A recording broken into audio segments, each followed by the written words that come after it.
علی صاحب تھانوی کیا عقیدہ رکھ رہے ہیں اور علماء دیوبند کا کیا عقیدہ ہے، جن کی تعلیمات کو لے کر کے تم دنیا کے اندر پھیلنا چاہتے ہو اور پھیل رہے ہو، اور جن کی روح کی خوشی کے لیے، اللہ رسول کی خوشی کے لیے نہیں، بلکہ انجانے میں تم کہتے ہو ہم اللہ رسول، لیکن علماء دیوبند یہ نہیں سوچتے اللہ رسول، بلکہ یہ اشرف علی صاحب تھانوی کہتے ہیں کس کی خوشی کے لیے؟ مولانا الیاس صاحب نے کہا ہے اشرف علی صاحب تھانوی کی روح کی خوشی لیے، کہہ رہے ہیں کہ مولانا کہہ رہے فرمایا کہ واقعہ یہ ہے کہ ابھی ابھی مولانا نانوتوی رحمت اللہ علیہ جسد عنصری کے ساتھ میرے پاس تشریف لائے تھے، جس سے میں ایک دم پسینہ پسینہ ہو گیا اور میرا لبادہ تر ہو گیا، تر بتر ہو گیا، اور فرمایا کہ یہ محمود الحسن کو کہہ دو کہ وہ اس جھگڑے میں نہ پڑے، بس میں یہ کہنے کے لیے آپ کو بلایا ہوں۔ مولانا محمود الحسن صاحب نے عرض کیا حضرت میں آپ کے ہاتھ پر توبہ کرتا ہوں، اس کے بعد میں اس قصے میں کچھ نہیں بولوں گا۔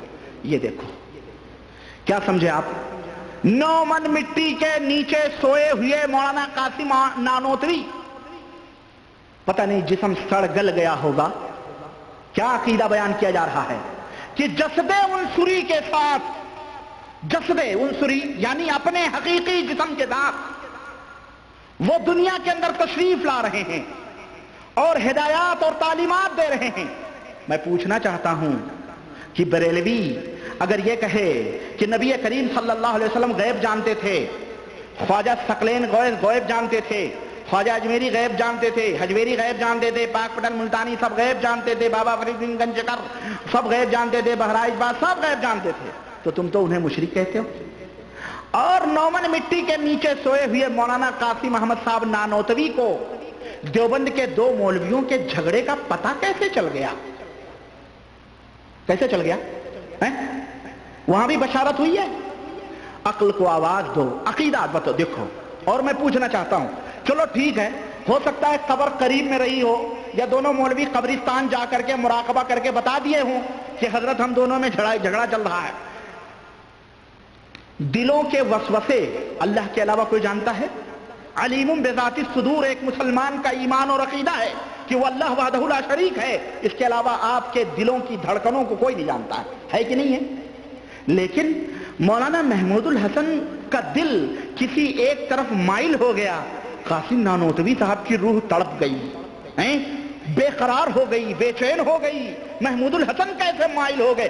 گویا دلوں کے اوپر بھی تصرف چل رہا ہے کہ نہیں؟ یہ دلوں کے اوپر بھی اختیار چل رہا ہے۔ زندہ تو زندہ رہا، مرے ہوئے کو بھی دل کا غیب، دل کا علم ہو رہا ہے، اور وہ آ کر کے مولانا محمود حسن کو ڈانٹ بھی بتا رہے ہیں، سب کچھ کر رہے ہیں۔ اور یہ مولانا محمود الحسن کون ہے معلوم ہے؟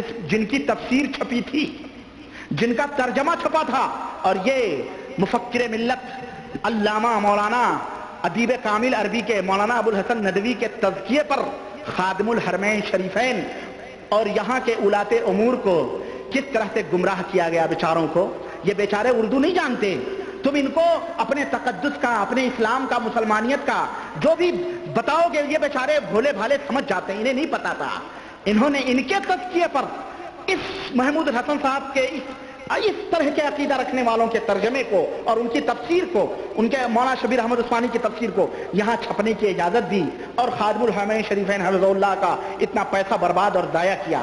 بہرحال آخرکار الحمدللہ یہاں کے باغیرت لوگوں کو سمجھ آئی اور امت کے کتاب و سنت کے متوالوں نے اطلاع دی اور خبر دی، تو الحمدللہ وہ بینڈ ہو چکا ہے وہ معاملہ، اور الحمدللہ اب دوسری تفسیر چھپی ہوئی ہے جس کے بارے میں ہندوستان میں بڑا شور اٹھ رہا ہے، بڑا گوگا اٹھ رہا ہے۔ جناب عالی ہمارے پاس تو وہ کتاب ہی پہنچی، بڑے ہنگامے ہو رہے ہیں، ارے یہ کون سی کتاب چھاپ دی گئی، یہ وہابی عمرہ سعودیہ کے، بڑے گالیاں بکی جا رہی ہیں، لیکن سب مہذب انداز میں یہاں کے امیروں کو اور یہاں کے بادشاہ کو گالیاں دے رہے ہیں۔ یہ لکیر کے فقیر ہندوستانی مذہب بنا کر کے اور گھریلو مذہب بنا کر کے عمل کرنے والے لوگ، اور جن کو دین اسلام کا کچھ پتہ بھی نہیں۔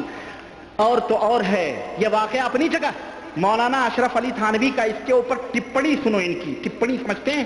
تبصرہ، ٹپڑی، میرا خاص لفظ ہے بی بی سی لندن والوں کا ہے نا، ان کی ٹپڑی سنیں آپ۔ مولانا ابو الحسن، یہ مولانا اشرف علی تھانوی لکھتے ہیں یہ واقعہ روح کا تمثل تھا، یعنی ایک کی 2 صورتیں ہو سکتی ہیں، ایک یہ کہ جسد مثالی تھا مگر مشابہ جسد عنصری کے، اور دوسرے یہ کہ روح نے خود عناصر میں تصرف کر کے جسد عنصری تیار کر لیا ہو، یعنی روح آئی اور جسد عنصری میں گئی اور مٹی وٹی بدل کر کے اور ایک تیار ہو گیا ڈھانچہ اور مکمل طور پر روح نے سب کچھ کیا اور آ کر کے بتا رہے. یہ بتاؤ ایک مسلمان کا ایمان اور عقیدہ کیا ہے کہ جب آدمی مر جاتا ہے تو اس کی روح کہاں جاتی ہے؟ یہ اندھے لوگ ہیں، یہ نہیں جانتے کہ روحیں کہاں جاتی ہیں. روحیں یا تو اعلیٰ علیین میں جاتی ہیں اور یا تو سجین میں جاتی ہیں. اگر جنتی پاک باز روحیں تو اعلیٰ علیین میں جائیں گی، اور اگر گندی روحیں ہیں تو سجین میں اللہ تعالیٰ کیا ہوں گی. اگر مولانا نانوی صاحب جنتی تھے تو کیا جنت کے وہ مزے چھوڑ کے دیوبند کے مچھروں میں آتے؟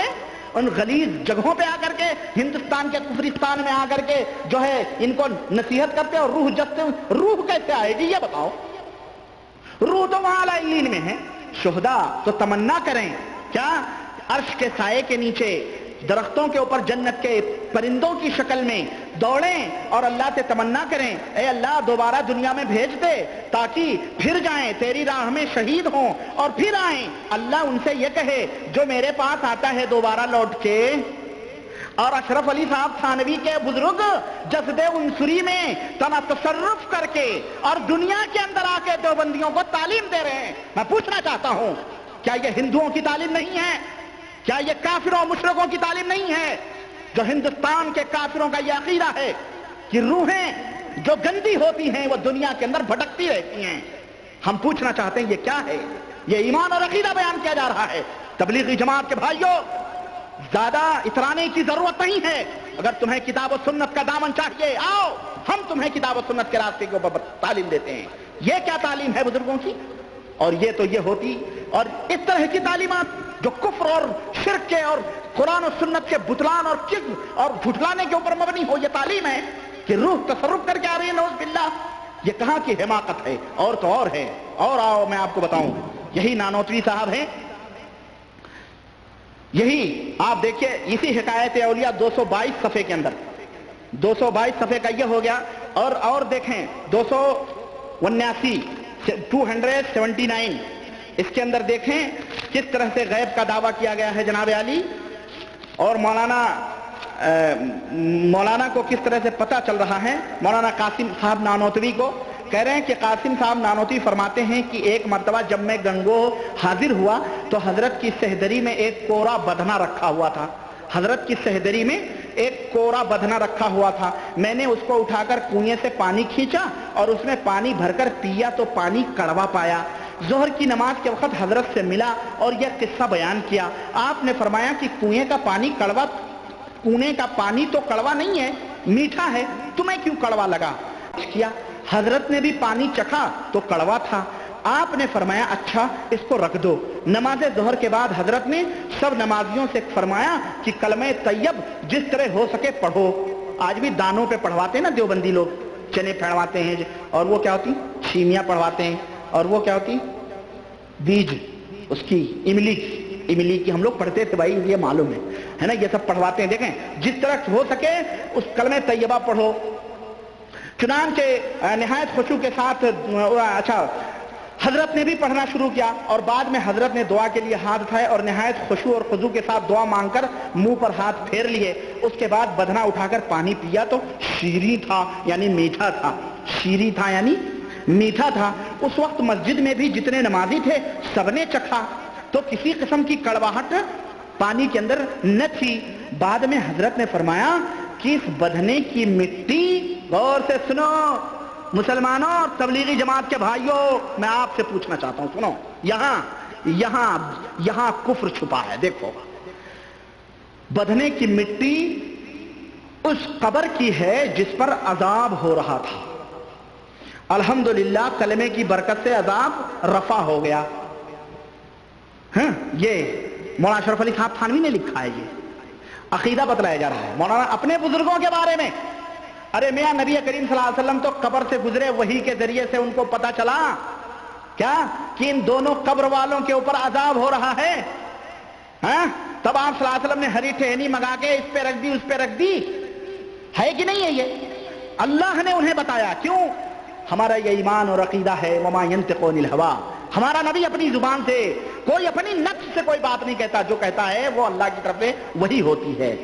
یہ دیکھیں حضرت کہہ رہے ہیں وہاں تو قبر تھی سامنے، پتہ چل رہا تھا. یہاں کیا ہوا معلوم ہے؟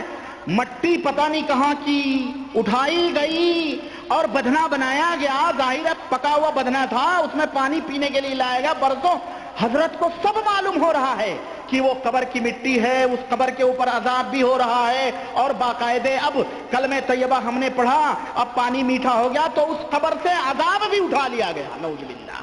یعنی مٹی کی تاثیر کوئی لاسلکی تار تھا کیا اس قبر کے والے سے، وہ مٹی کے بدھنے سے لگا ہوا تھا کہ حضرت کو سب معلوم ہو رہا ہے؟ یہ کیا ہے؟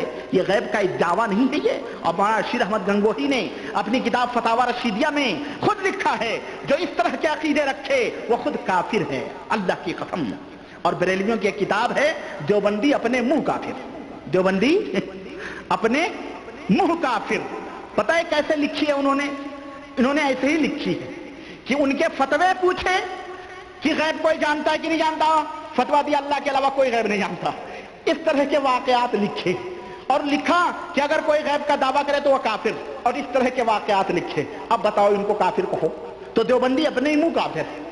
میں کیا کہوں؟ میں کچھ نہیں کہوں گا. مولانا رشید احمد کے فتوے کے روشنی میں یہ دیکھیں ذرا. اسی طرح سے مولانا شریف تھانوی صاحب نے بہشتی زیور سب لوگ پڑھتے ہیں، اور باقاعدے شادی بیاہ میں تبرک کے طور پر قرآن کی جگہ پہ اسے دیا جاتا ہے، اور بہت سارے مسائل اس میں گندے گندے ہیں. بہرحال لیکن ایک مسئلہ چلے آخری پوائنٹ پہ میں بتاتا چلوں اس کے اندر، اور اس کے اندر بہت سارے واقعات ہیں جناب. یہ تو میں تبصرہ وقت کی قلت کی وجہ سے میں کم سے کم کر رہا ہوں، ورنہ اللہ کی قسم اس میں تو میں نے کئی دفعہ اس کو پیش بھی کیا حضرات کے سامنے. بڑے سارے واقعات ہیں جو ایمان شکن عقیدوں کو ڈائنامنٹ کرنے والے، عقیدوں کو برباد کرنے والے واقعات ہیں. بہشتی زیور کے اندر مولانا شریف تھانوی نے مسئلہ بیان کیا ہے کہ میاں پردیس میں ہے، میاں پردیس میں ہے، مدتیں گزر گئی. اب اس مدت کی کوئی مدت نہیں ہے، مدتیں گزر گئی ہاں، اور وہاں بچہ پیدا ہو گیا تو بچہ حرامی نہیں کہلائے گا.